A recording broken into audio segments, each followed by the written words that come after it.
the Ward 7 City Council Candidate Forum, sponsored by the Leeds Civic Association. Thank you very much to the LCA for organizing this, putting it together, and thank you to Leeds Elementary School for allowing us the use of the facility and setting up the chairs. We have Northampton Community TV here. Thank you very much for recording. I'm going to give you a little intro about how this is going to work so everybody knows. Our candidates here, Rachel Maiore, Penny Geis, and Hanuman Goleman, will each start by making a 3-minute introductory opening statement, after which I have prepared questions that were put together by the LCA. I also have questions that audience members have submitted. If you have questions you think of, see Sue Carbon, acting president of the LCA, in the back of the purple shirt. She can get your question to me. At the end of the question and answer session, the candidates will each make a closing remark of 2 minutes. Okay? To begin, I'm going to use my special Leeds hat. Can you introduce yourself? Oh, sure. That's a good idea. My name is Valerie Vigneault, and I am a former Leeds resident, Ward 7 resident. I live in Spring Street, and I've been here for approximately 15 years. So, thank you very much. Okay, your names are in here. Oh, I should have someone else poll, an audience member.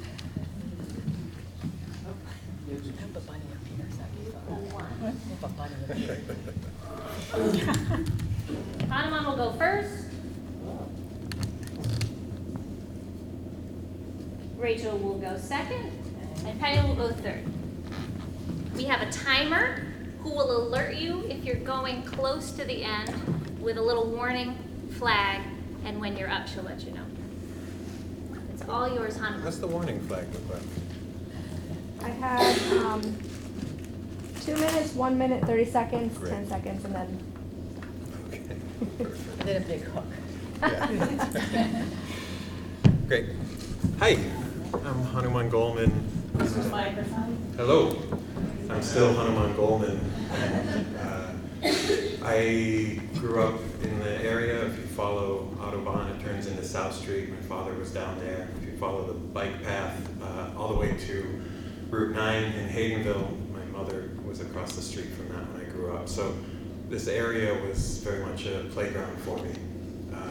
I live over by JFK, at the end of Spring Grove. There's a cemetery there that we're at the gates of. I have a business in the ProBrush Arts and Industries building. It's a publishing business. We focus on emotional intelligence, mindfulness, leadership. Emotional intelligence, for those who don't know, is inner resources to make sure that your feelings don't get in the way of fully impactful acting in the way you'd like to. I'm running for city council because I've experienced an environment in which there's a lot of divisiveness, and I hear all of the experts that talk about this say that this is one of the biggest problems that our country faces, that if this siloed viewpoints keep going then and continue to amass, we're going to be in a really bad situation and in this country. And so where the work about that happens is on the local level with each person individually, and I want to embody that kind of crossing lines and engaging perspectives that are other than my own, and not with the intent to convince, but rather with the intent of understanding. And that's how I think we get to stronger decisions, stronger outcomes with more buy-in from the entire community. As a business owner, the business environment, I think, is a really critical piece of community. I have some ideas that I hope we can get into tonight to encourage more entrepreneurship, solopreneurship, and to establish the conditions for those things to be really fruitful in this community. And I'm just going to leave it at that. We'll have some time to get into the other things. Thank you very much for coming, and thanks very much to the Leeds Civic Association and Leeds School. This is such an important way to engage. Hey there, I'm Rachel Maiore, and thank you all for coming out tonight. It's really heartening to see this kind of engagement. I want to talk a little bit about why I'm running.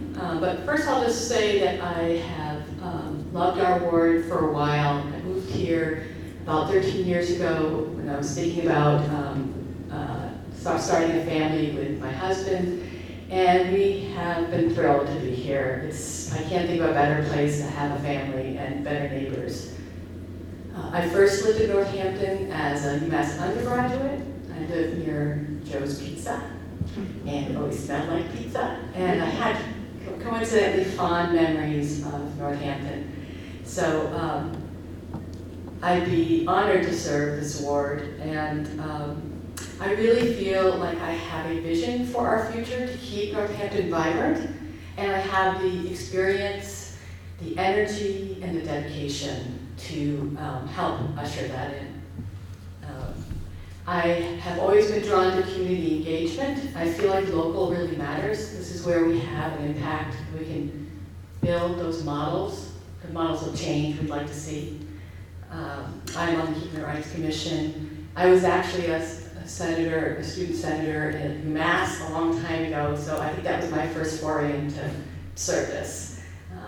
And I really have a lot of issues I care about: housing choices, affordability, protecting our open spaces and resources, increasing our civic engagement. And I have a long history of advocacy and feel I would be a strong advocate both within the city and for our ward, and also at the state level. So I would be honored to represent Ward 7. I think we have a dynamic ward with lots of independent thinkers, and I think that's great, and I would love to represent that at the ward seat and city council. Thank you. I'm Patty Geis, and like everyone else here, I want to thank you for coming. Thanks to the LCA for hosting once again another candidate forum. And isn't it proof that we have a great ward, that we have 3 good candidates who put themselves up? No other ward has this many people who want to run. I didn't really think about running until several people asked me to run. And my first thought was, I'm not so sure. Then I had 2 sleepless nights and thought about things I wanted to do, and called back and said, yes, I'll do it. So, to tell you a little bit about myself, I have a life to be really grateful for. And first, I'm grateful to the American Legion where I grew up, because they sent me to Girls State, and I fell in love with government. Then my high school history teacher and my college, I studied politics and government in college. That was my major. Then I went later, after my husband died, I went back to school at the Kennedy School, where everything is about government. So I've been thinking about government seriously for a long time. In my working life, I have worked as a mediator. I did farmer creditor mediations during the farm crisis. I was the first woman to be chairman of the Saline County, Kansas Planning Commission. I was the first woman ever to be a member of the Saline County Commission and eventually chair. I came here because Ish LaBarge interviewed me and decided I was the best candidate to head up what was then Hampshire County, and I came and saw it through until 2008. So I've had experience with law enforcement oversight, with healthcare oversight, with health departments, with highway departments, with the clerk, election procedures, with overseeing taxing and collections. Pretty much anything that the city does, I have had some kind of experience working with. And so there are some things I think we can do. I think it's all about infrastructure, and I want to focus on infrastructure as things, real concrete things the city can do. Thank you. Thank you, everybody. I have one more announcement I forgot to make before we get into the prepared questions section. And that is that our current city councilor, Elisa Klein, apologizes for not being here, but she is at a city council meeting. So she decided to do that first. I have some prepared questions I will read. You'll each have an opportunity to answer. And I'm going to alternate who gets to answer first. I'll let you know. So for this first question, Penny, you'll go first. You'll have 2 minutes, and then Rachel second, and Hanuman third. The question is, what are your top 2 priorities or goals that you hope to accomplish during your term? Thank you. So the 2 new things that really inspired me to run, as everything I'm interested in doing, are infrastructure things. One of them is to put fiber optics to every home and every business in town. I think that has 2 levels of benefit for us. One of them is just faster, cheaper internet to everybody. Don't you all love to hate Comcast? And the other one is that it's a critical infrastructure for us to communicate in the event that the larger grid goes down. It's a way that it's a tool we can use to help reduce our carbon input when we start to get smart appliances. It's a safety tool that the city can use for emergency communications when we can't rely on the rest of the world. The other thing I want to do is to help make electricity aggregation happen. There are a group of people working on this already, and that will allow us to pool our buying power. And instead of giving the profits to some corporation, we will keep those profits and use them to build green power right here that's locally sited and locally controlled. So together, those things will help us to have a real impact on climate and to protect ourselves when things go wrong, not if, when. Thank you. And how long is it? Is there a time? Yeah, 2 minutes.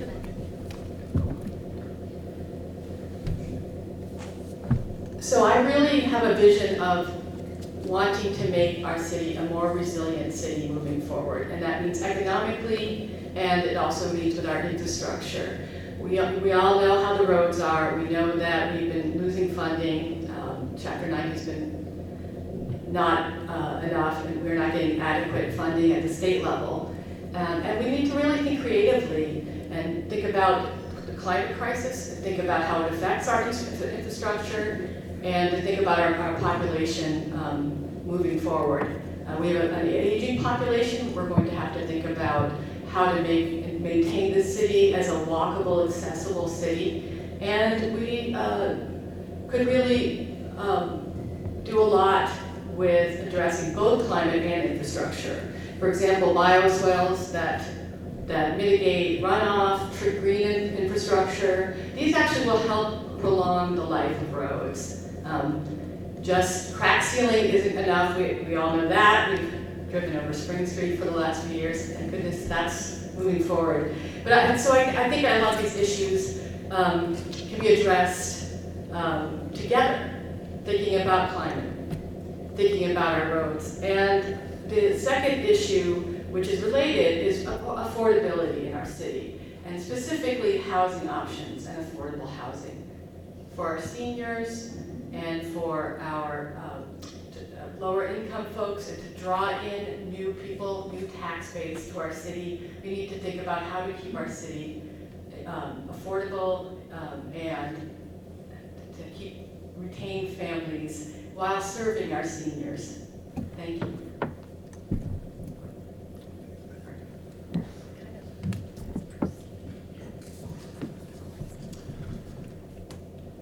So the two things that I would put at the top of my list, and it is a list, there are a lot of ways that we can move forward in this community. The two things that I'll put at the top are engagement is one of them. As I was talking about, I think that there's a way that we can engage with each other in this community that will make us a stronger community, that brings people, diverse viewpoints together. And I think that that's when we're a stronger community, when we can move forward together. A big part of engagement, though, also is the way that information is conveyed from the city to the people who live here. And I think there's some ways that we can organize that information, both on the website and direct to us all in our homes through mail or whatever it is, to communicate public forums, these sorts of models of actual engagement with the community. Things like, I've heard so many times, where is all the tax revenue from the pot going? Where is, why do we need the 2.5 override? Like, these are all questions that actually have answers. And if the information isn't getting to the people who need it, I think that that's a real a growth opportunity for us. The other thing, like I said, is the business engagement. We have an amazing opportunity in this town with all of the smart people here who have amazing experience, and the organizations that are part of this town to raise up the support for people who are interested in entrepreneurship, who want to get into business, but it's a little scary. And I have some concrete ideas that I will say after this at some point. I will stop. Thank you, everyone. Next question. How do you set yourself apart from the other two candidates? We're going to start with Rachel.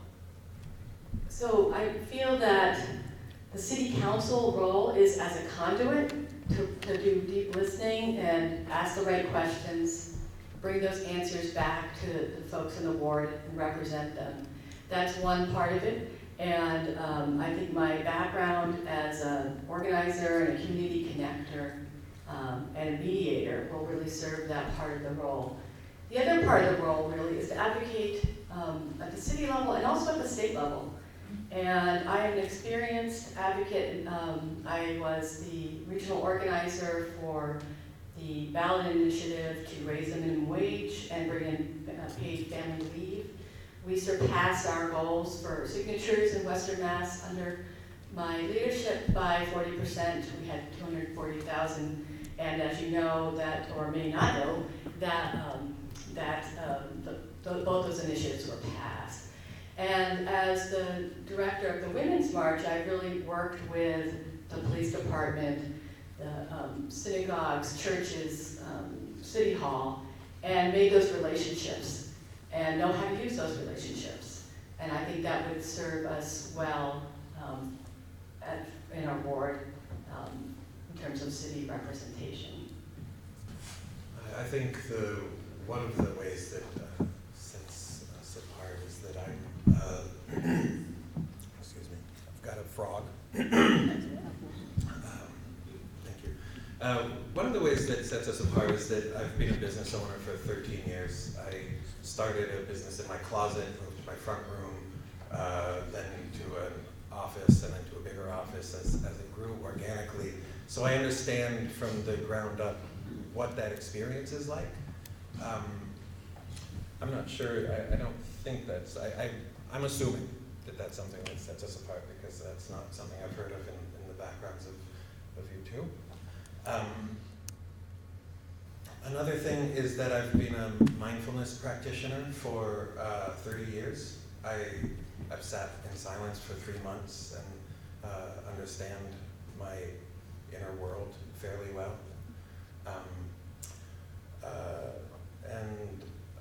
There was one more thing, but I'll leave it.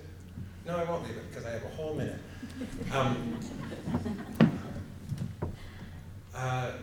Another thing that sets me apart in this is that I am not a Democrat and I'm not a Republican, and those labels are not so interesting to me. I have fairly progressive politics, but I don't care if somebody's a Democrat or Republican. I want to engage on a level that is practical and where the ideas that actually assist the municipality can be brought to the fore. And I think that everybody holds really important ideas, no matter what their political persuasion.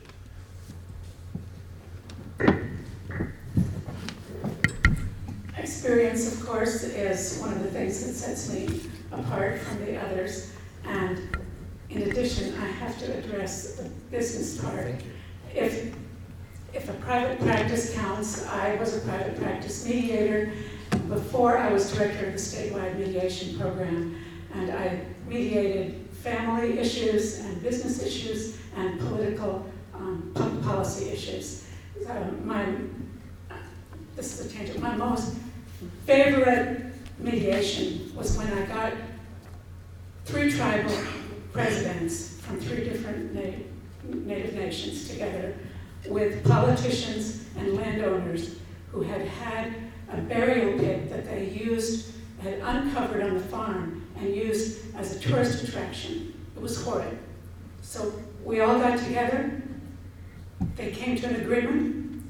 It needed a change in state law and some funding from the state. So the state attorney general came in and testified, you should pay this, I put it in my budget, it'll be cheaper than litigating this. The tribal people had a burial ceremony that they created because who has a ceremony to rebury people that have been dug up and shellacked? So I did have business. What else sets me apart is that since we have all announced, I have been to many more public meetings than anyone else. Everyone has been to a few, but I actually stayed for the budget hearing. And for some reason, it's incomprehensible to me. The city council scheduled a hearing on abortion before the budget hearing. Now, abortion is an important issue no matter which side of it you're on, but the city doesn't really control who can and can't have one, or whether. But the budget, that is the most important policy statement of our city. So the budget meeting is really critical. Thank you, everyone. All right, next question. How will you advocate specifically for Ward 7 and even more specifically for Leeds? And this will be answered by Hanuman, then Penny, then Rachel. So part of my platform is regular public forums. I think it's really important to have as much direct civic engagement. This is the closest representation that we have in the government is the city council. This position is the one that is the voice of the people. It's the most direct voice, and I think that because of that, we should have a regular cycle of input and of conversation around the votes that are going to happen. And so having regular public forums where I can report what I see on the city council, my understanding, actually get input from the community and integrate that into whatever vote I do decide. So that's the way that I plan to advocate on to really engage the community and advocate for the community in the city council. Beyond that, municipally, relationships with people in the government and in commerce, I think, is a really good. This is a small city, and we're all in it together. And so, actually talking to each other and having conversations that move things forward, that are in the interests of the ward, like getting this bridge redone. And it's basic, fundamental local government. Yes to the hotel bridge. No to potholes. I think it's about listening. And I just want to give you a current example. We have a long-time Leeds resident who has recently gone blind. His trainer, helping him to learn to get around as a blind person, told him he can't walk to the post office. He would love to walk to the post office, that's his goal. But because the sidewalk across the crossing is not painted clearly enough, it would be even better if there were a flashing light he could press to go on. So I am asking all of you to please help push to get that. It may be one person, but it's all of us together that makes a difference, helping each other. So I've gone to the highway department and they put in a work order to paint it, but we need to have a more complex procedure to get that flashing light. So part of how we work to get things for Leeds is that we all work together. I listen, I help figure out what to do, and I ask you to all help. What was the rest of the question? What are we gonna, I'm gonna fight for the hotel bridge, of course, and potholes. Let's have some roads that come into Leeds that aren't full of potholes. Thank goodness for the Bridge Street. My last comment is, we have 3 seasons in road repair here. One is when we complain about the potholes. One is when we complain about how inconvenient it is when they're repairing it. And the third one is when we complain about how fast people are going now that there's no potholes on the road. So we need good crossing. I love that. 3 seasons of complaining, that's fantastic. Yeah, so a lot of it is really increasing our civic engagement here in Leeds. And we are physically spread out here. It's a little bit more challenging than other wards. And we have 7A and 7B. And it would be my top priority to have and hold office hours and have proactive community listening sessions on issues such as, for example, very specific to the ward, like swimmers in the river, and safety issues in our ward, and infrastructure issues are a big one.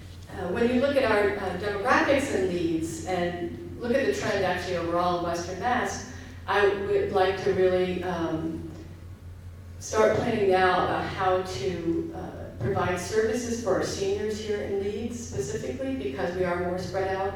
We need to think about food security, accessibility, and as I was saying, aging in place and affordability issues, and to really take care of our environment while maintaining and preserving the beauty of our ward, and still promote and support our local businesses.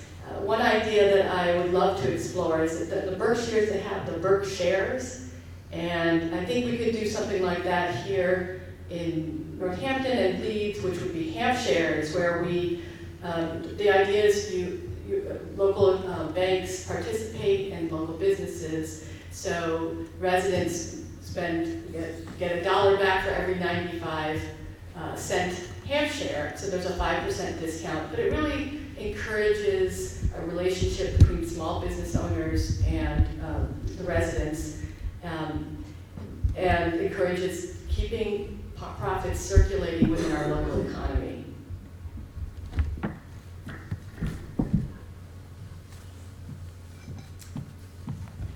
Are you aware of, and if so, do you have any proposed solutions for the increased summer trespassing, noise, and littering problems plaguing the banks of the Mill River in Leeds?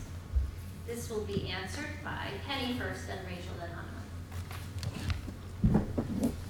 Hanuman. So,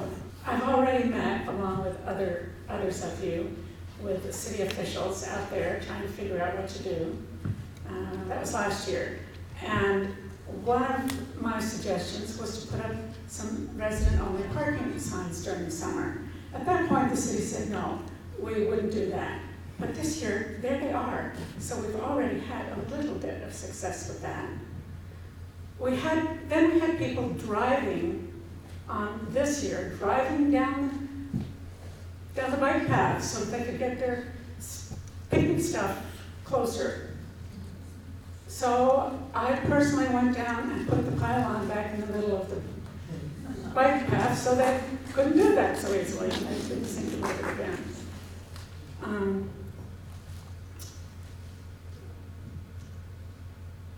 The ideal solution would be if there were free swimming places that were monitored.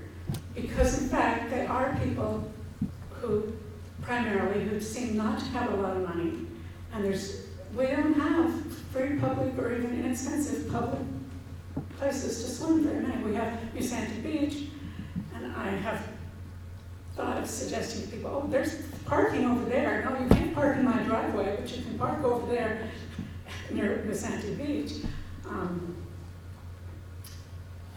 Aside from tearing our hair out and picking up the trash, which we do, how to keep people from reading on umpteen different online sites about how to find it and how to swim there.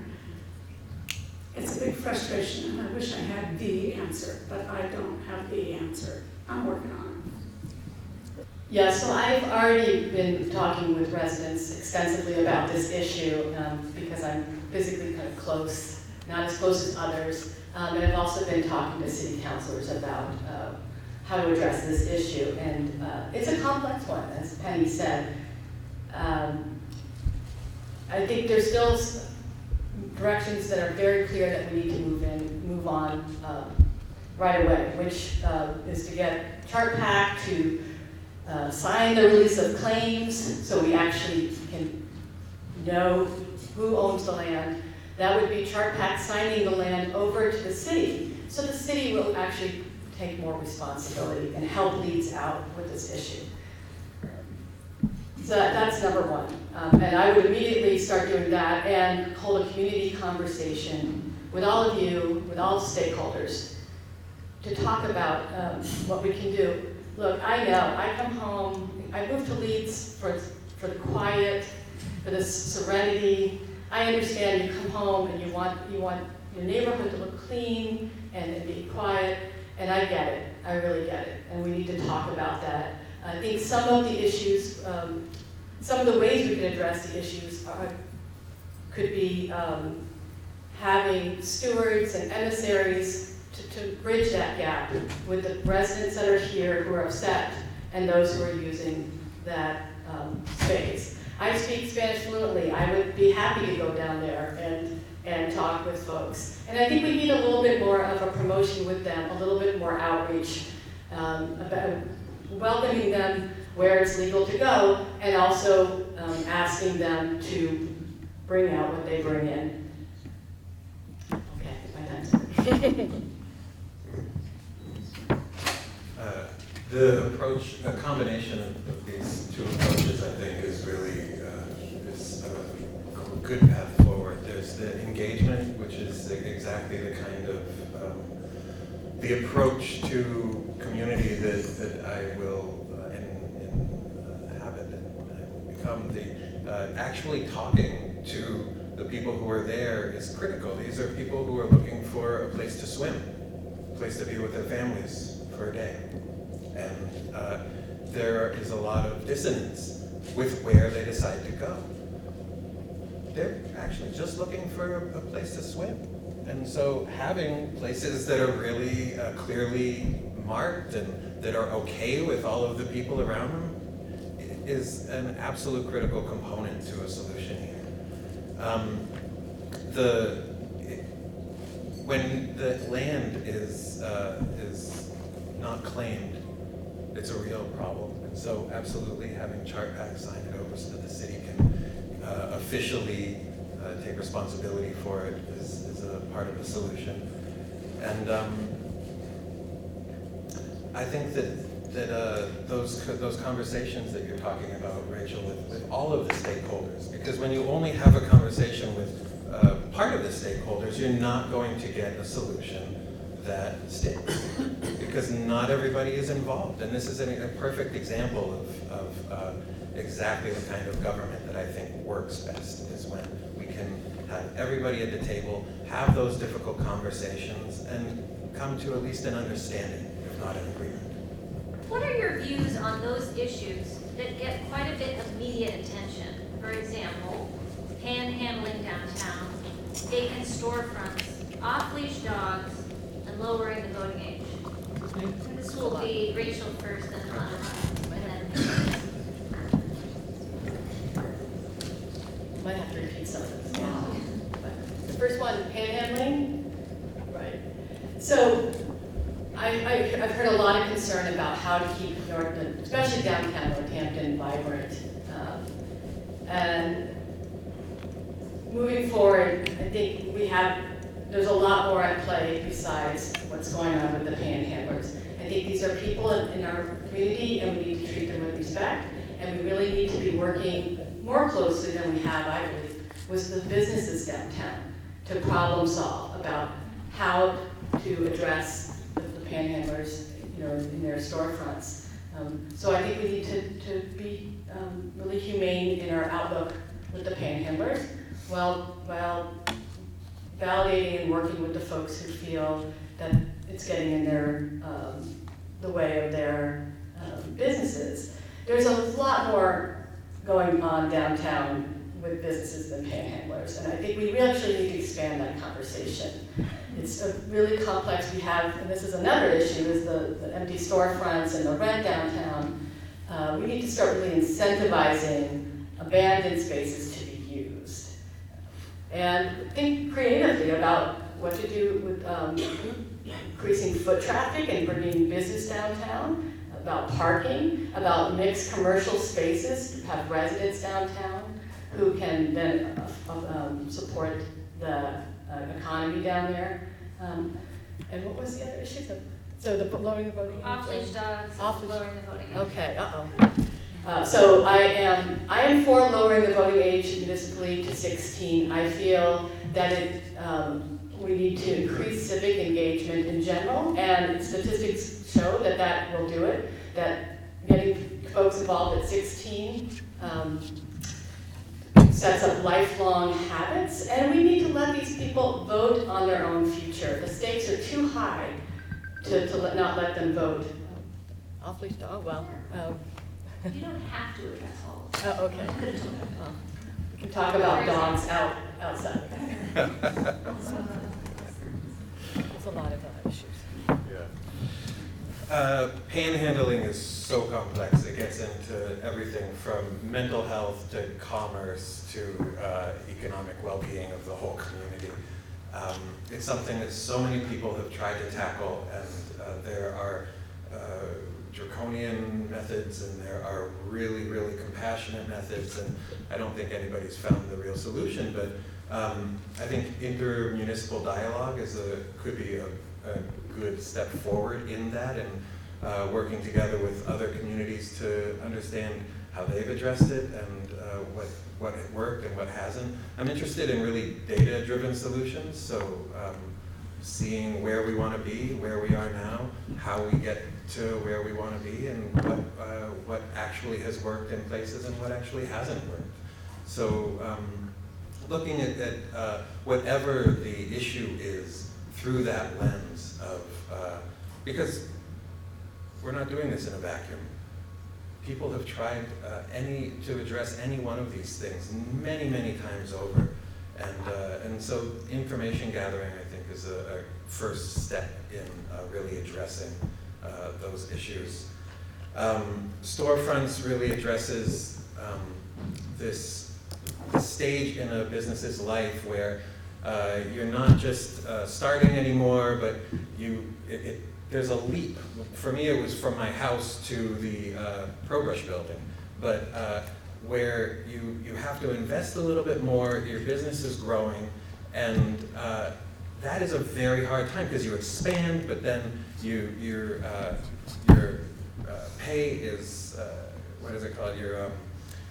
What you're paying out is so much more than it used to be suddenly. So there's this really tentative moment there, and I think that it would be wise for the city itself to support businesses in that moment.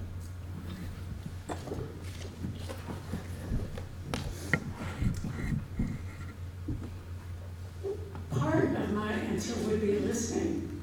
We have a local business, downtown business owner, who's been on a statewide committee trying to figure out answers to this.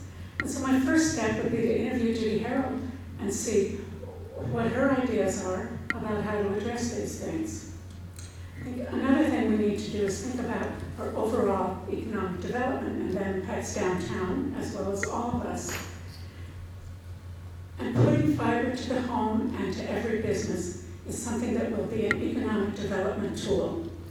Chamber of Commerce has been supportive of this, and so I'm asking that when you get a survey from the city, which will be soon, sometime this fall, about whether you would be interested, how you answer matters in whether the city pursues this in the next step and does an engineering study. So please help the economic development and the attract and your property value when you decide to sell someday, or resale opportunities, by responding in a way that will allow us to go forward and put fiber optics into every home. What were some of the, oh, and I wanted to, I'm going to use part of my time to respond to this comment about going down and talking to people who are using the river to swim in. They'll be really friendly to you. They'll offer you a beer and a joint. I know. So some of us have tried to talk to them, and we need to do more than, I mean, it's important to see them as human beings, but it's also important to find real solutions. I just see a lot of children down there. Yeah. Now we are moving to audience questions. What are your short and long-term ideas to bring more revenue into Northampton that do not involve more taxes or fees for its citizens? Of ideas that I have around revenue, just on the issue of taxes, I think that it's important. I've heard a lot about the 2.5 override and how it will affect people who are on a fixed income or low income, and that it'll be really difficult for them. And we need to explore exemptions for as many people who this will impact in a serious way. I think that's an important piece of this to moving forward with the 2.5 override well for the city.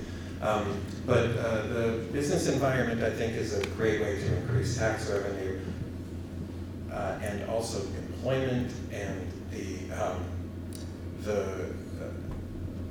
employment opportunity. But there's an agency that comes from being a business owner that I think is really fantastic, and I want more people in the community to know what that is like, to be more in control of your own future. So in order to do that, there are some great resources around here that are really siloed from one another. There's SPARK, the Small Business Association of Western Massachusetts, the Chamber of Commerce, the Florence Civic and Business Association. I think that the government, the Northampton government, could curate access to these things in a way that would allow people who are thinking of getting into business or want to expand their small business to help them find the resources that is right for them at the right time. Because in every life cycle of a business, you need different things at different times. And I think that the government would be wise to just offer services to make access to those resources easier. That's a great question.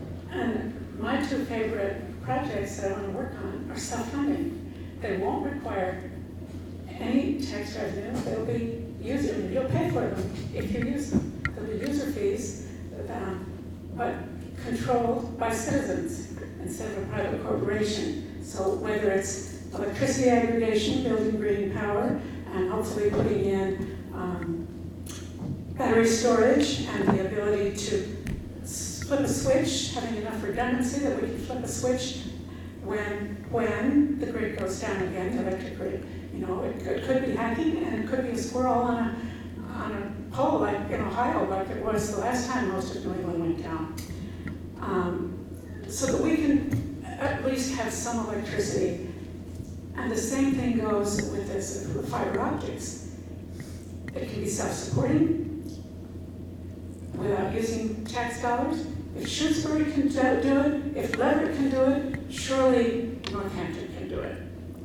And this not only helps businesses and economic development and helps us maybe run our business from home and just communicate with our grandchildren who live halfway across the country or all the way across the country or in another country altogether.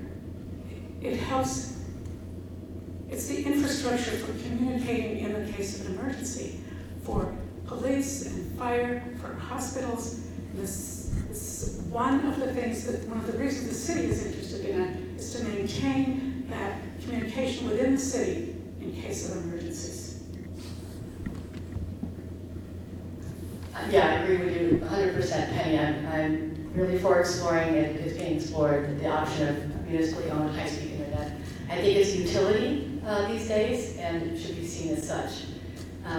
I also am a big supporter of the Community Choice 3.0, which pools aggregate clean energy and keeps the profits circulating within our own community to be fueled back to energy initiatives. That's a great way to improve our city without raising any taxes. I mentioned the ham shares.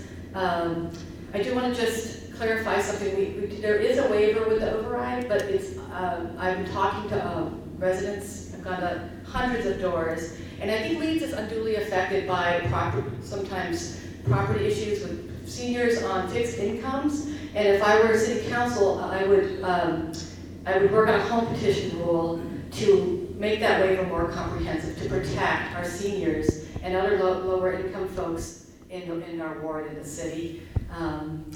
And I would just say, moving forward, you know, one great way to keep and increase the vibrancy of our city is being a welcoming city. It's not only the right thing to do, it's the smart thing to do. We are losing all of Western Mass, the 25 to 45-year-old bracket of folks, and we are having a senior, tremendous growth in our senior population. We need younger folks to come in and be able to be here, to increase our tax base, to enrich our schools, and to bring, you know, money and talent into our local economy. Thank you.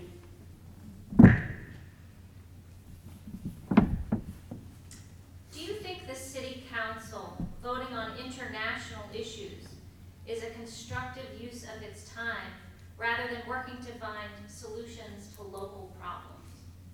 Penny Rachel Hanuman.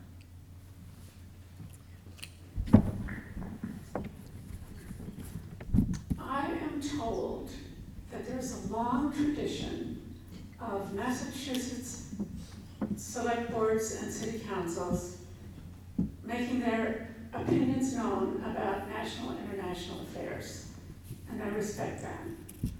But I also have to say that, you know, I've been to a lot of city council meetings, and sometimes it is really frustrating to have so much time spent on things that the city really has no control over.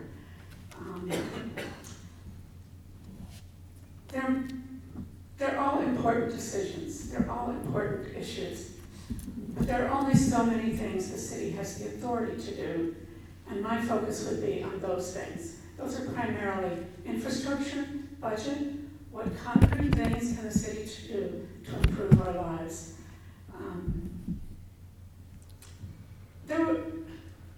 Okay, this is my complaint time. I was at a city council meeting where this isn't even a national ship, where I swear, They started talking about whether to use the word will or shall. Will the president acknowledge anyone who wants to speak, or shall he? By the time I got so tired I looked at my clock, it was yet another hour before they moved on, and finally one of the city councilors said, okay, I just move to approve this and go on. Over an hour. And we do that kind of time wasting on issue after issue, things that the city council has no real authority to make a difference in. So I'm really going to work for doing things. We need to make the difference in affordability, in sustainability, in resilience, and we should do things that are concrete and real, infrastructure things.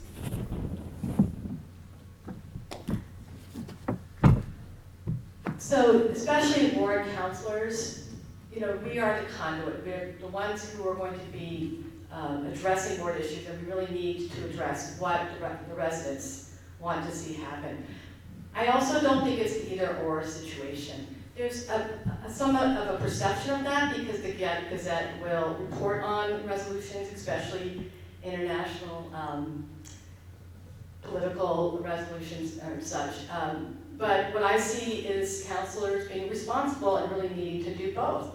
They need to address the infrastructure and all that, and they need to do the ward work, and they need to also, really what the council does is, and resolutions do, is be kind of a moral barometer.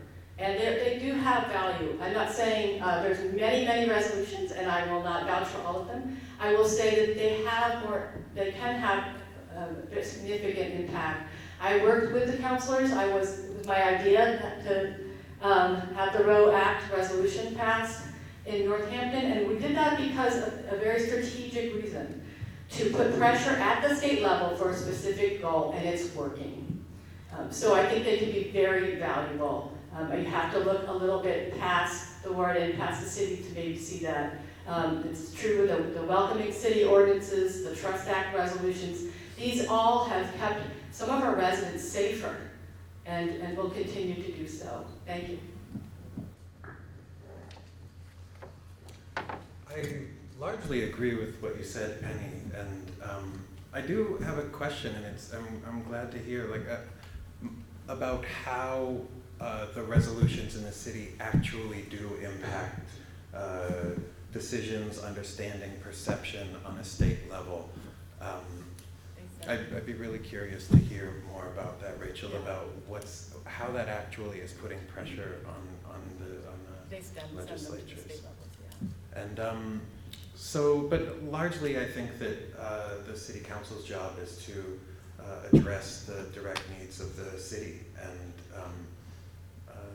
that's what I would do. This is a two-part question. In December of 2018, there was a discussion on the City Council of a gift of ammunition to the Northampton Police Department by Walmart. Would you have been in favor of that gift? There was also a vote to send consideration of the ammo gift to the City Services Subcommittee of the Council with research on the police department's past ammunition purchases. Would you have voted for that referral to the committee for consideration? So would you have been in favor of the gift of ammo from Walmart to the police department, and or would you have voted for a referral to the subcommittee to consider it? This will be Rachel, Hanuman, and Penny. I would have been in favor of a referral and consideration. I believe that we need all folks really thinking about what's best for our city.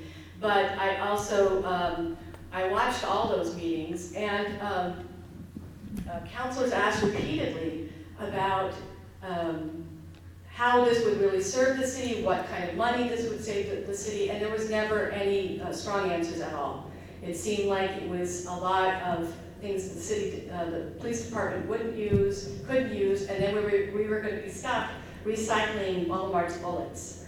So no, if it hadn't been referred, I wouldn't have voted in favor of that purchase because of that reason. It just didn't make practical sense for our city. We didn't get out of it what some were saying we might in terms of saving money or helping the police department. It seems fine for Walmart to give the police department. They give the police department ammunition that they are not going to use at Walmart. As long as the police department wants it and can use it, that just seems okay to me. I think, referral to a committee, I don't think we should, like I was saying, do things without data and really understanding the ramifications and the needs. So some investigation of all of the different aspects of it, I think, is a fine way to move forward. But yeah, I think that's okay. My history with this question goes a little farther back. I was shopping in Walmart. Yes, I actually shop in Walmart sometimes. And I saw some guns that were packaged to murder people in a glass case. So I turned my cart around and I went up to the information desk and I said, "Why are you selling assault weapons here?" And the woman at the desk said, "I didn't know we did, let me go look." And she came back, and a couple weeks later they were gone. They didn't have them anymore at Walmart. And then and they had other kinds of guns. They had pellet guns and, that they packaged. So when they finally decided they weren't going to sell guns at all, a couple of years later, and they were going to give our police department ammunition to practice with, I think my reaction would have been, "Thank you."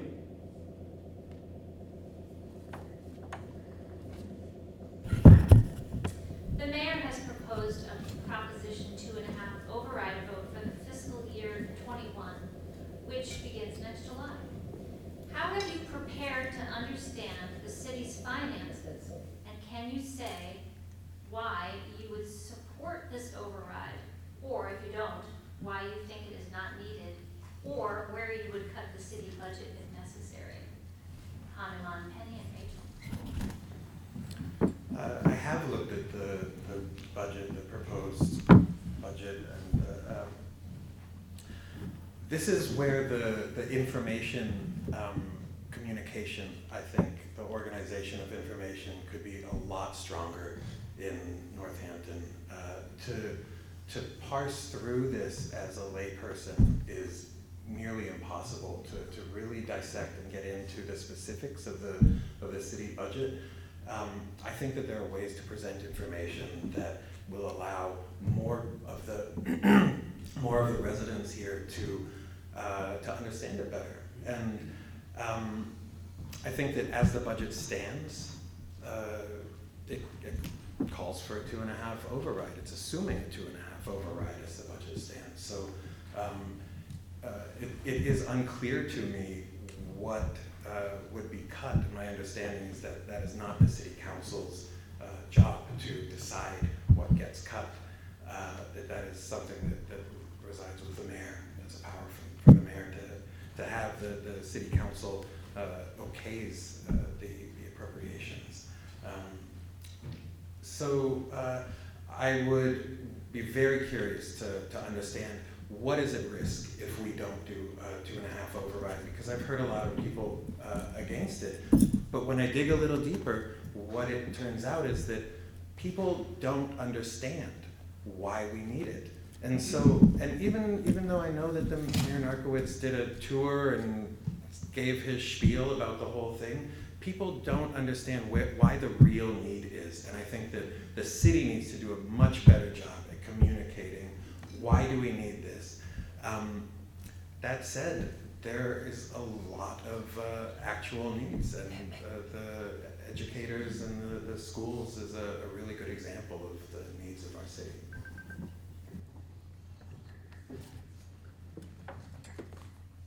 I'm going to stand up for the mayor and his attempt to communicate with us. I went to multiple hearings on the budget. budget, and the chief financial officer, who is terrific, put together some amazing charts that made it fairly easy to understand. Most years, no one goes to those. You know, there's lucky if there's 5 of us in the room. So part of the responsibility is ours as citizens to go and look at this stuff when the city tries to explain it to us. Another piece of it is being responsible.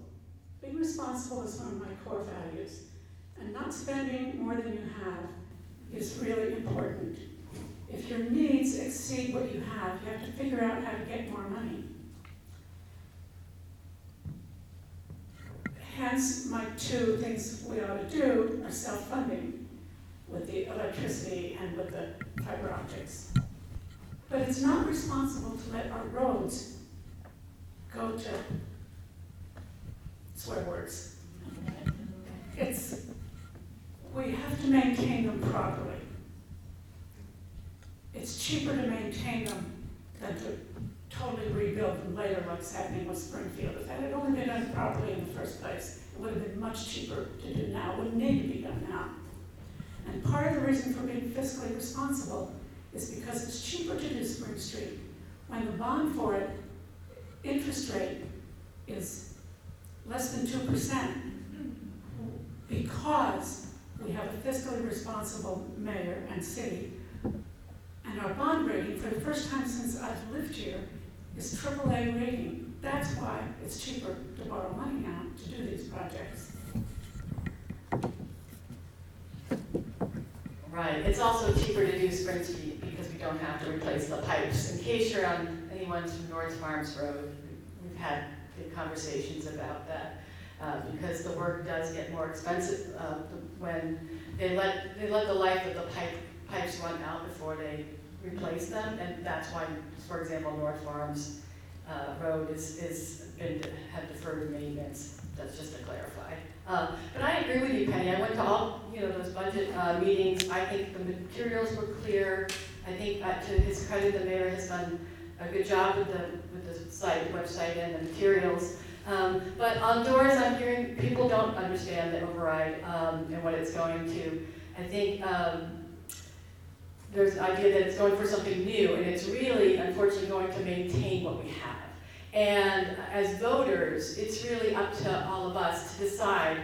There will be cuts, and there'll be cuts in education and other services if we do not have passed the override. I would. There's still information coming out about the override, so we still don't know much, all the details. Moving forward, I would really want to see a more comprehensive waiver, especially to protect our fixed income seniors, before I could fully get behind the override. Just to also add that I would think we really need a progressive tax on the state level, honestly, to take the burden off municipalities, and I would advocate for that.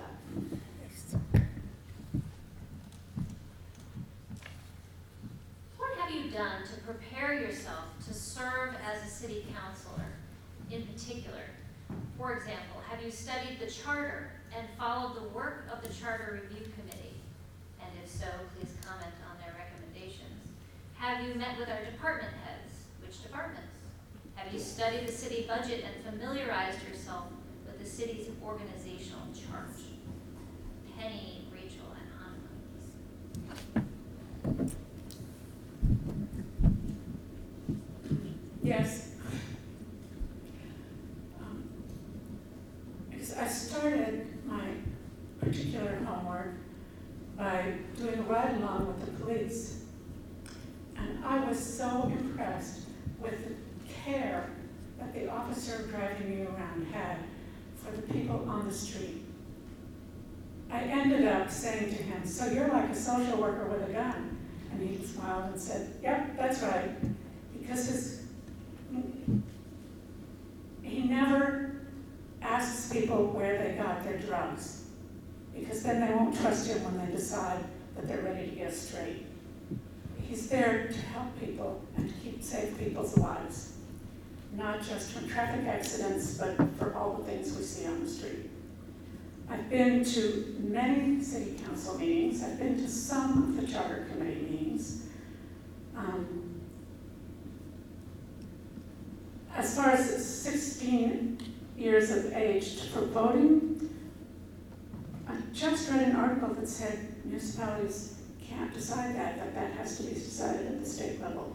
So it kind of doesn't matter what we think. No matter how smart our 16-year-olds are, we really don't have the authority to allow them to vote. Remind me of some of those other things. Studying the charter, meeting with department heads, studying the city budget, and organizational chart. Yes, okay, so let me talk about the department head I met with. When I registered to run for this office, I asked Pamela, what do you need in your department? And she said, resources. I have all of these documents that haven't been cataloged ever. I mean, going back to when the city was initially founded. So I found some help for her. That's because my time is up, that's all I can say.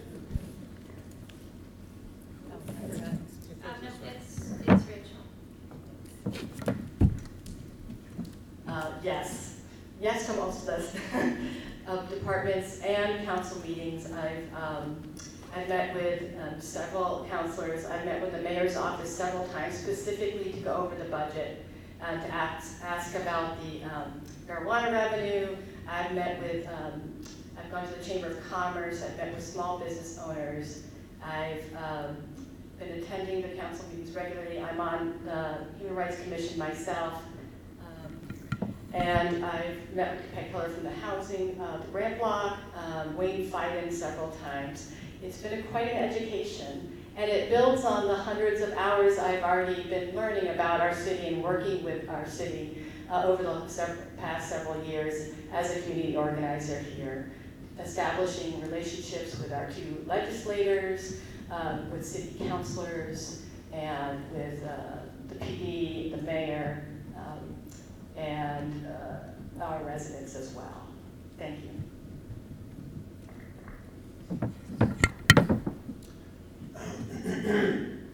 So one of the first things I did also when I considered this run was to begin to meet with city councilors, with the police chief, Wayne Biden, a few others throughout the government. The charter I have absolutely looked at, and I'm very curious to see the final outcome of that. The budget I've looked at, and like I said, I think that the visual budget they have is an interesting model to offer a way for that information to be communicated, but it doesn't go very deep. It only goes one level down, and I think that you could actually dig in a little bit more. And that's a good example of the type of information display that we could offer that makes it easier for people. And it is I don't remember who it was that said it's the responsibility of the citizens, and I absolutely agree with that, to get the information.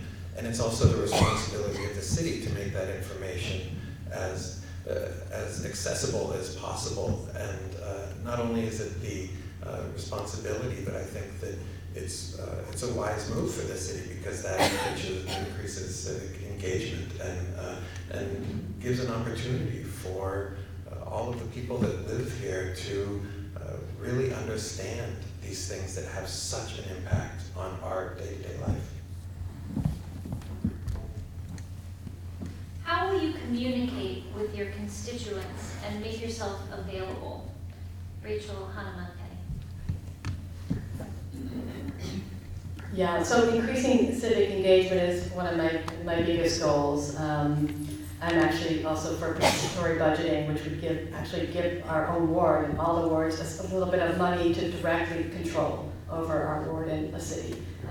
But I would hold, as I said, office hours, We don't have a lot of businesses here, but we have the library, we have Leeds Elementary. I hold regular office hours and have proactive newsletters.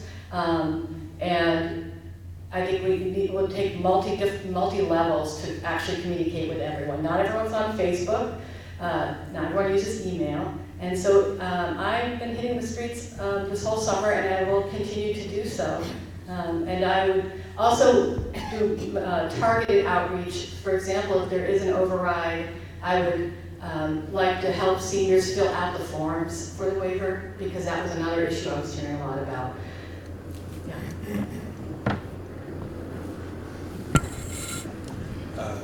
A lot of those same things, regular public forums, or office hours, if you want to call it that this way that we can make ourselves available is a really important aspect of getting the input and sharing the information that we have and that we need.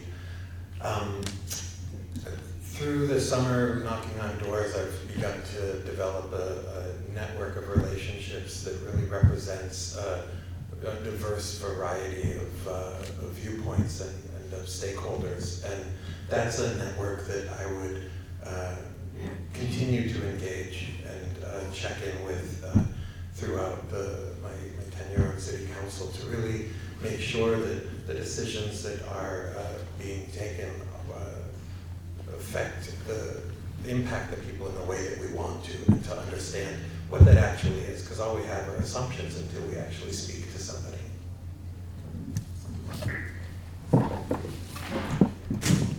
Regardless of whether I'm elected, that is my real email address on that little card on your chair. And before, after the election, I am happy to help you navigate whatever city issues you have. Just send me an email. I don't think it'll go into spam. And we'll talk about it. Because of the homework I've done, both as a public official in other ways and as in preparation for this particular job, I can probably help you understand how to move forward with it, and maybe even actually help you do it. So listening, let me know what your problem is, elected or not. I'm happy to help you navigate the city. We're going to close tonight by allowing each candidate to make a 2-minute closing statement. The order will be determined at random.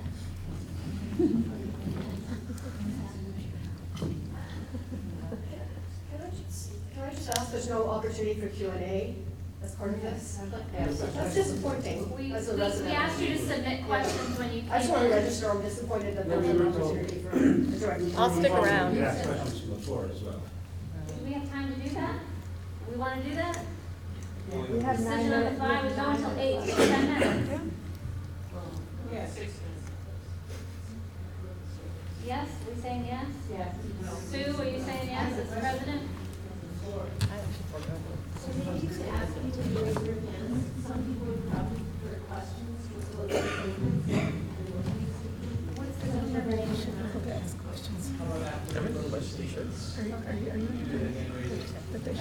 So after the closing statements, we can do Q&A. We all agree we can, that's fine with for us. however long we can do it. But we're gonna let them do their closing statements first, okay? All right. Closing statement. Hanuman first. Penny second, Rachel third. Thank you. I love this city. I've traveled around the world. I've lived in a lot of places, and I came back here because this is where I want to raise my family. This is the community that I want to be part of. And part of that for me, my name Hanuman means service, and it's this is an orientation that I have in my world. I think we're all in this together, and I want to be a part of moving us all forward together. When I say together, I really mean together. I mean all of the viewpoints, all of us together. It impacts each and every one of us, the decisions that are made on City Council. And I think that the qualities that I bring to the position, qualities of some emotional self-regulation, of self-awareness, of empathy, are really critical to this role being performed in the way that we all want it to. And it would be an honor to be the City Council for Ward 7.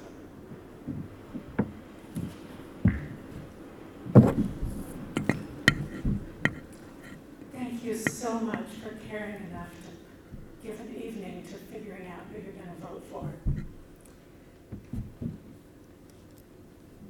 Even though we have more chairs, we had to bring out more chairs than we thought would show up, it's still a small percentage of the people in this ward who are here. So please go out and talk to your neighbors, talk to your friends, make sure people vote. Regardless of who they're voting for, make sure people come out and vote, both at the primary and at the general. Of course, we all love Leeds. You know, I used to live in Hatfield, which I also loved. And the neighbors were great, you know, and I was on the finance committee and the personnel committee and the energy committee, and my neighbors came over and watered my flowers when I was gone without even asking. But I always knew my grandparents weren't born there. It helped when I had grandchildren who lived in town. But when I came to Leeds, you know, there are old people here whose parents were born here. And it was like they said, "Oh, you like our village?" And they just put their arms out around me and said, "Come on in." And so, of course, my arms go right back around. It's like when Hanuman Goleman. We have a wonderful, wonderful village. And whether I'm your city councilor or not, I am so happy to be here and so happy to be working to make Leeds a continually better and better place for all of us. And I will do that regardless of whether I'm elected or not. Just thank you for coming out. This ward is, I think, the most beautiful, but don't tell the other wards I said that. It's one big Bob Ross painting. But every time I come back here, I'm glad to be here. And I would be so thrilled to listen to what the residents have to say and to meet and talk to each and every one of you at any point about what you want to see. And that's really the job of a counselor. I think my background as a community health director for many years has taught me how to view communities at the multi-dimensional levels that it takes to run a city and a ward and a community. We know that fully funding public education, for example, benefits the entire community. We know that public transportation benefits the entire community in multifaceted ways. And also through that role as a health director, I learned really how to be effective and impactful with a wide range of people, with a wide range of views. Often what I've learned is when you pull back the views and get to the experiences and the stories behind why people think a certain way, you can find shared values. And I'm confident that I can find them with all of you. I would be honored to serve you at City Council. Thank you.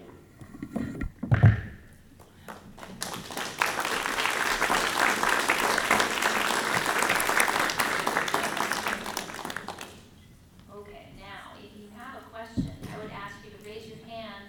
I will call on you. Please try to ask a new question, not something that's already been covered, and try to keep it succinct. Thank you. Yes. All three of you spoke today how you specifically help Leeds, but you also are representing Lawrence. And I have a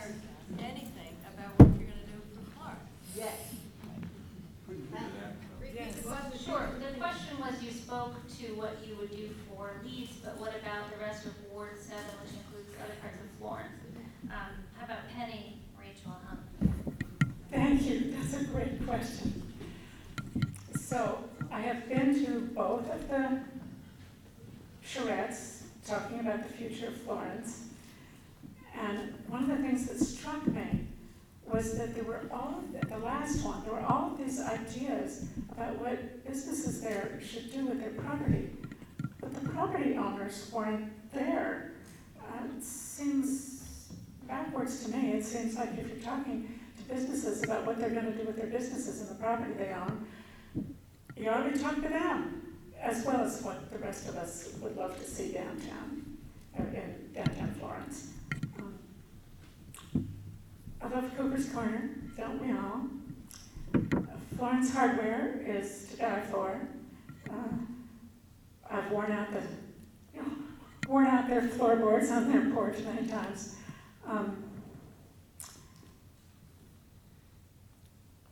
I think the most important thing I need to do about Florence is listen more about what you want. I've been to those charrettes and listened to what people want. But it's not enough. I know you have some stop signs that are a real problem, some non-stop signs that are a real problem. I agree with those of you who think that new building did not fulfill its promise on the corner. It was so wonderful to think that it was going to mimic Bird's building. It doesn't, does it? Not the field, because of its bland, no space along the sidewalk. So how we can agree on what the future of downtown Florence should look like. I'm pleased that the city is asking people what they want. We need to do more of that. How we're going to get there needs your help. Thank you.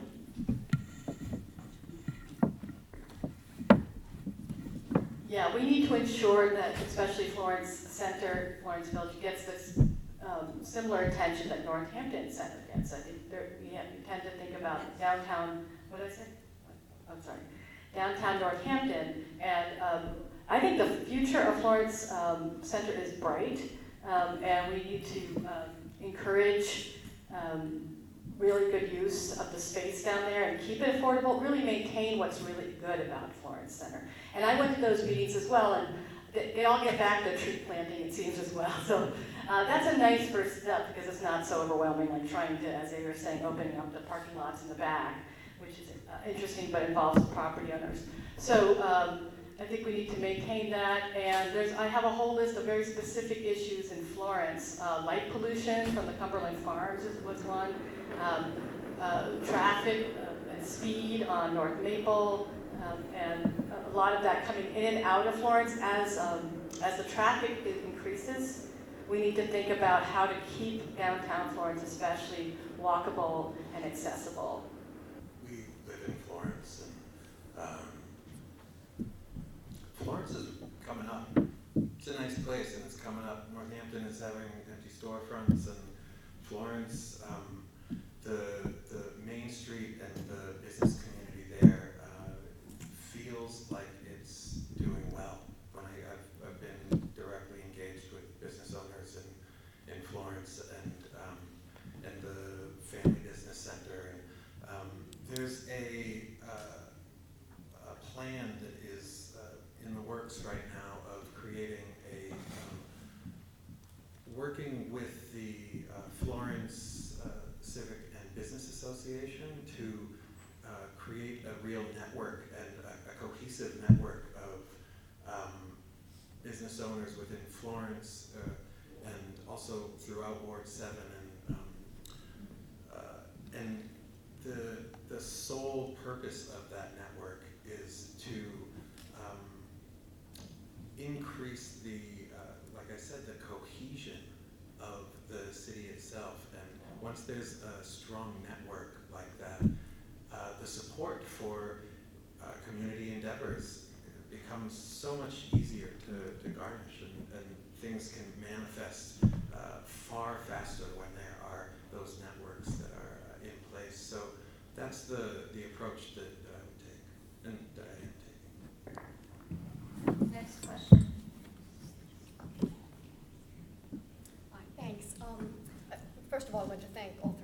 running. I have appreciation for what it takes to run for office, and it's a big commitment. It's a statement of how much you do care about the community. I wanted to loop back to the earlier conversation about the role of the city council, you as a city councilor and our city council relative to state policymaking and beyond. I live in Ward 7 and in Massachusetts and in the United States and in this country. And decisions are made at the state level in particular that have a direct effect on the vitality and sustainability of this community and on my life. And I've never seen the governor in 20 years or the lieutenant governor in 20 years out here. We're often ignored in Western Massachusetts. And I think it's really important, and I have very much appreciated that the city council considers, discusses, creates a public forum for discussion of issues and takes a position on issues beyond our borders. So I'm curious whether Hanuman and Penny, you would actually discourage the city council if you were representing Ward 7 from spending time on and taking action through resolutions, which I do think can be very powerful. And we're happy to talk about that after if you'd like.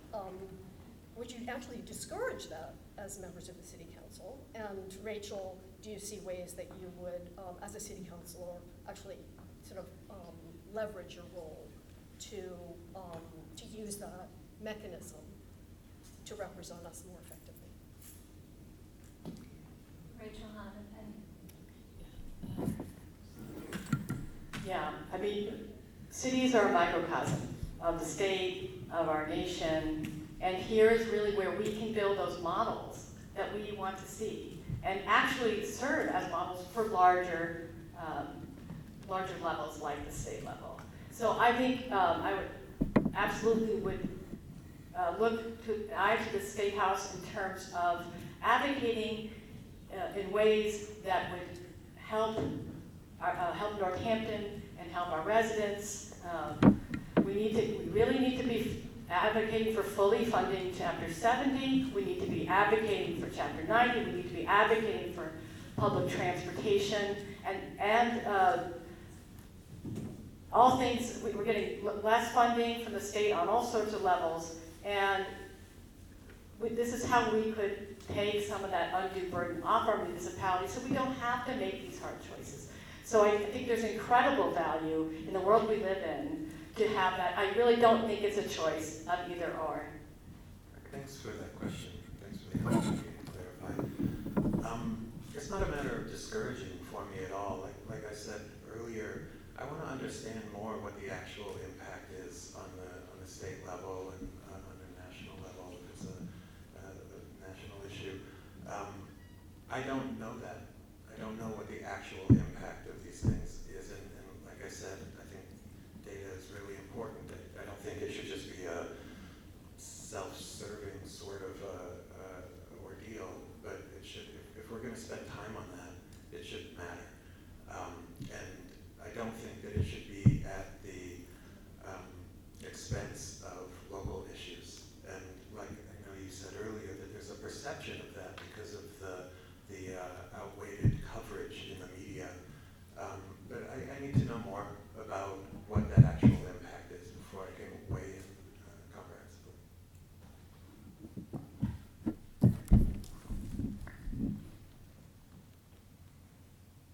The president of whoever is chosen to be the president next year has a big say on what the agenda is. I would probably not put a lot of my effort into issues that the city doesn't directly control. I would put my effort, if it's a financial issue and we need to be getting money from somewhere else, for example, to pay our school teachers, we certainly need to be advocating at the state level to change the school funding formula. We're getting less money this next year than we were getting last year. That is obscene. Amherst, the funding formula treats us like dirt compared to, say, Amherst. There's a reason their teachers get paid on the average $20,000 more than we do. And it's it's embarrassing that we are 19th from the bottom in what we pay our teachers. That's an important part of our infrastructure, is our education. Similar things on roads. We need to make sure there's enough money to repair our roads, maintain them properly. And that depends on the Chapter 90 funding, on the Chapter 70 funding. We can't be silent on those kinds of issues. Probably would not have scheduled a hearing on abortion at the same meeting that we had a hearing on the city budget. I guess in my sense of priorities, the city budget is really one of the most important things the city does all year long, the city council does. So I would have discouraged having it at that same meeting. I would have asked that if I had had a say, I would have asked it put off to something, a meeting where there was not a budget hearing.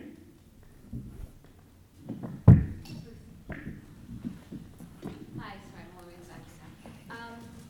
Can you address any value you see in putting any restrictions on the number of cannabis retail or on-site consumption shops in Northampton? It's one of the few cities that has no restrictions, as far as my understanding, and that has an impact on normalizing it to our children and the message that we're sending our kids. I understand that revenue is a big priority, so I'm interested in your view as a city councilor on where you would stand on that.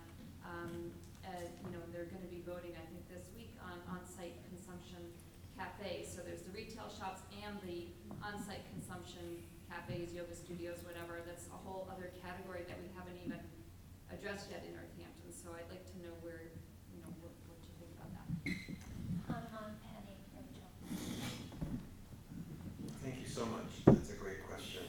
And the number of shops that are cannabis oriented that are trying to come into Northampton right now, I think there's a real danger that the community itself gets characterized by pot. And I'm not anti-pot, but I also don't think that as a centerpiece of downtown Northampton is necessarily where we want to go. Maybe it is, I'd love to hear, is that where you want to go? But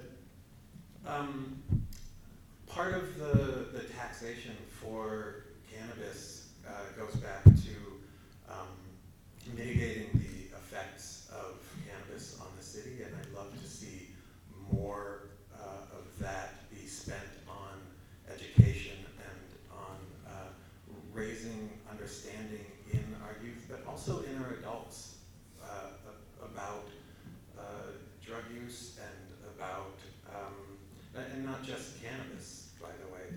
Opioids are a terrible affliction that probably all of our lives have been touched by in some way.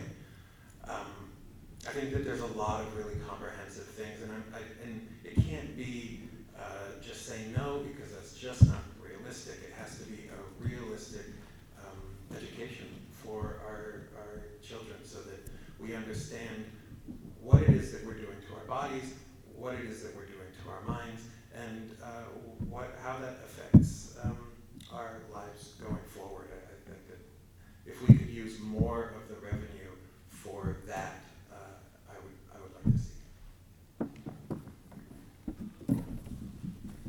First, let me say that I don't think marijuana use should be illegal any more than alcohol use should be illegal. And I hope my grandchildren don't use either one until they're of age. I agree with Hanuman that I don't want to become known as Pot City of Massachusetts, let alone Pot City, USA. When I did my ride with the police officer, he was the head of the drug addiction task force of the police. And when I asked him, I was trying to educate myself, what are the problems in Northampton?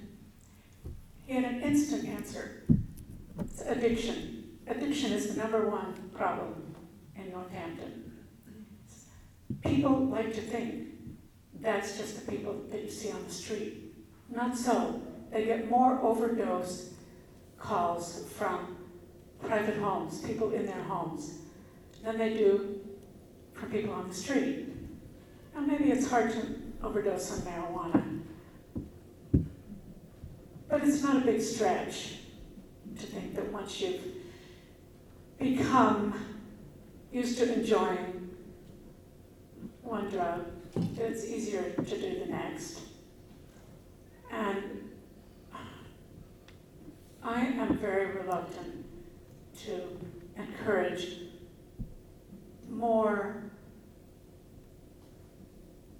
acceptability, especially for young people, for the use of marijuana.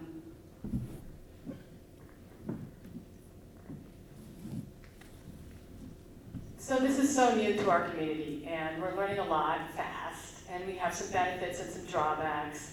There's, as you may know, a 3% impact fee in the community. And that should be monitored and looked at to see if that is actually the right number. And because things are coming up at one of the council meetings, a resident downtown testified about the smell coming from Netta and what could be done about that. And I don't think we've actually foreseen all the issues that could arise. And so we need to be open to looking at that. And we really need smart growth. We need what's going on in the cannabis industry to reflect what we need downtown. And I actually really want to make sure that that local business owners get a chance at those, and we don't have these monopolies and these big kind of oligarchy kind of cannabis companies coming in and taking over our city. I would like to make sure we can make it a more equitable business, for one. And there's concerns. I'm a master's in public health. I'm a community health educator.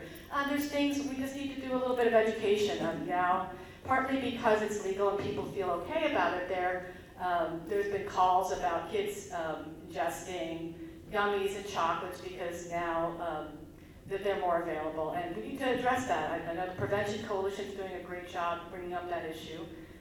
There's no reason to stigmatize people, but we need to just keep our pulse on what's going on. I think regulating and controlling the growth of that industry in our community is a sensible option, yes.